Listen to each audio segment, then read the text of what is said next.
யோசேப்பு தன்னுடைய தேவனுக்கு உண்மையாக இருக்க வேண்டும் என்று சொல்லி வந்த பாவங்களை உதறி தள்ளிவிட்டு ஓடிய ஒரு மகனாக இருந்தார். அப்படியாக அந்த இடத்திலே வார்த்தை பேசப்பட்டது.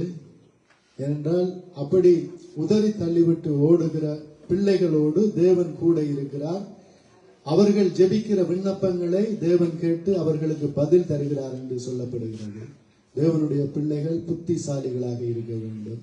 எப்படிப்பட்டவர்களுடைய பதிலை தேவன் கேட்பார் என்று சொல்லி அப்படியாக நடந்து கொள்ள வேண்டும் என்று சொல்லி இந்த இடத்திலே வார்த்தை பேசப்பட்டது.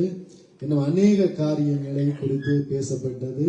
தேவன் எங்களுக்காக தம்முடைய ஒரே பேரான குமாரனை தந்து எங்கள் மீது, இந்த உலகத்தின் எங்கள் மீது இவ்வளவாய் அன்பு கூர்ந்தார் என்று சொல்லப்படுகிறது. பிரியமானவர்களே, அதுதான் ஒரு கணவன் மனைவியாக இருந்தால் அந்த இடத்திலே கணவன் மனைவியினிடத்திலே உண்மையை எதிர்பார்ப்பார், மனைவி கணவனிடத்திலே உண்மையை எதிர்பார்ப்பார்.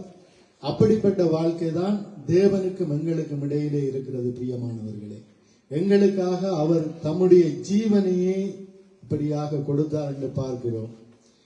எங்களுக்காக அவர் தம்முடைய ஜீவனை கொடுத்தார் என்று பார்க்கிறோம். அப்போஸ்தலர் 8வது அதிகாரத்திலே சொல்லப்படுகிறது, அவர் தம்மை தாழ்த்தின போது அவருடைய நியாயம் எடுக்கப்பட்டது, அவருடைய ஜீவன் பூமியிலிருந்து எடுபட்டு போயிற்று, அவருடைய வம்சத்தை யாராலே சொல்லி முடியும் என்பதே என்று சொல்லி அந்த எத்தியோப்பியா மந்திரி இப்படியாக இந்த வசனத்தை வாசித்துக் கொண்டு வருகிற இடத்திலே ஆவியானவர் இப்படியாக பிலிப்புவை அந்த இடத்துக்கு அனுப்புகிறார்.